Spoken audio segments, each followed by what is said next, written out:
on this edition of Pit Stop with Traffic Jam Jimmy.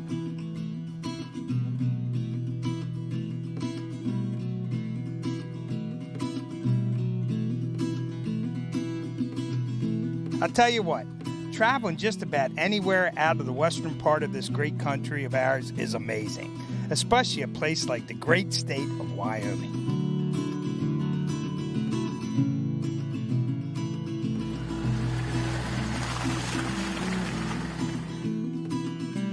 Wide open spaces, animals everywhere you look, no traffic or noise for miles.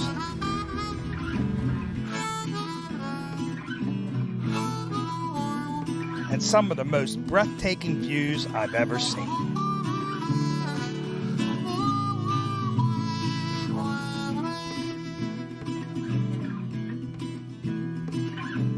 Nicknamed the Cowboy State, or the Equality State, Wyoming was the 44th state admitted to the Union, way back on July 10th, 1890, and has the lowest population of any state in the country.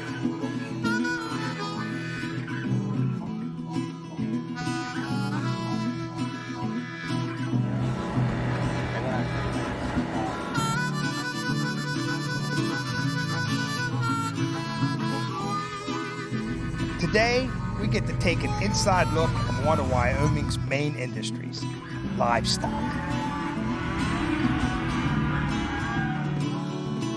Black Angus cows, to be exact.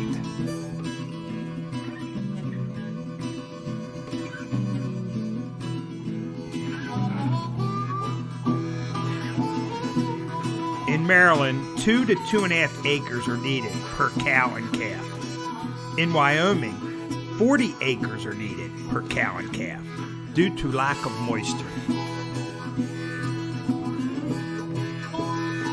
I was lucky enough to visit with some of the best cattlemen in the country and to get a behind-the-scene tour around an amazing cattle ranch in the foothills of the Bighorn Mountains.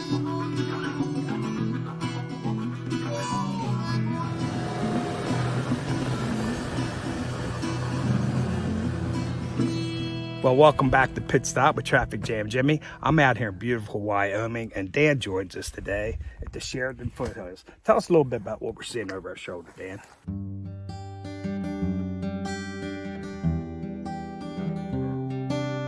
Up here to our left here is the Buffalo Jump, which is a historic place that the Indians would have ran buffalo off.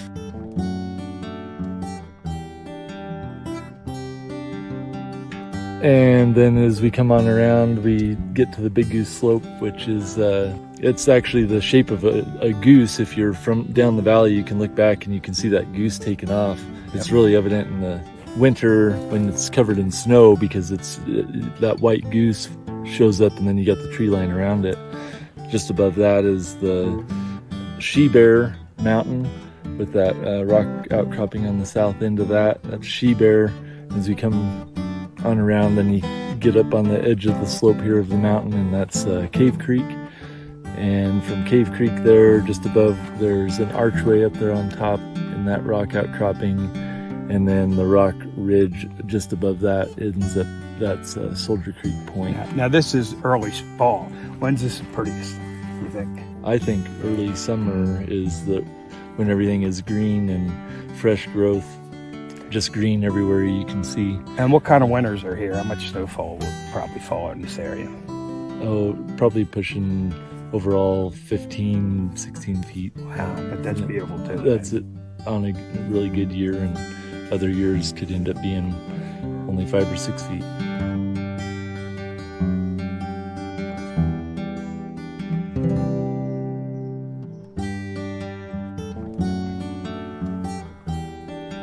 You live out here, you take this for granted, but for an average person from the county and the city to just see this, it's breathtaking. Yeah, it is. Yeah, it is easy to take it for granted. And the biggest thing is just slowing down long enough to take it in and look around what's around you. And don't hit it at 80 miles an hour and drive right by.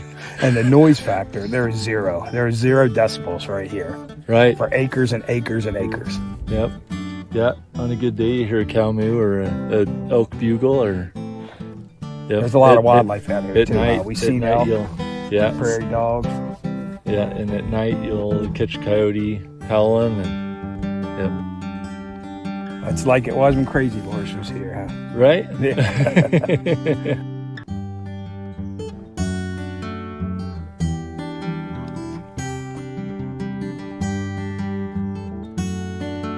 It really is an experience I wish everyone in Baltimore could have at least once in their lifetime.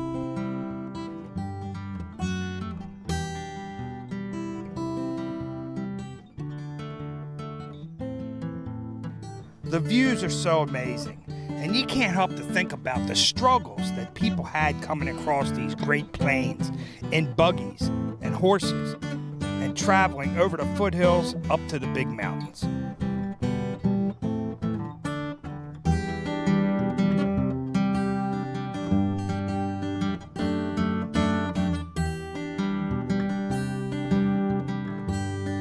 Like Dan the Cattleman said, slow down long enough to look what's around you and take it in.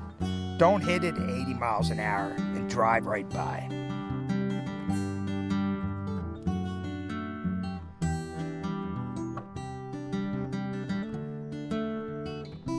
All right, so to get around the fields here in Wyoming, you need a little four-wheeler. And we're here with horses and cattle and antelope, prairie dogs. I've seen so much wildlife, and it's been a beautiful trip out here in beautiful Wyoming. And then we're going to leave here, and we're going to head up and see that stone mountain with the 4 presidents on it, Mount Rushmore. So I'm looking forward to that.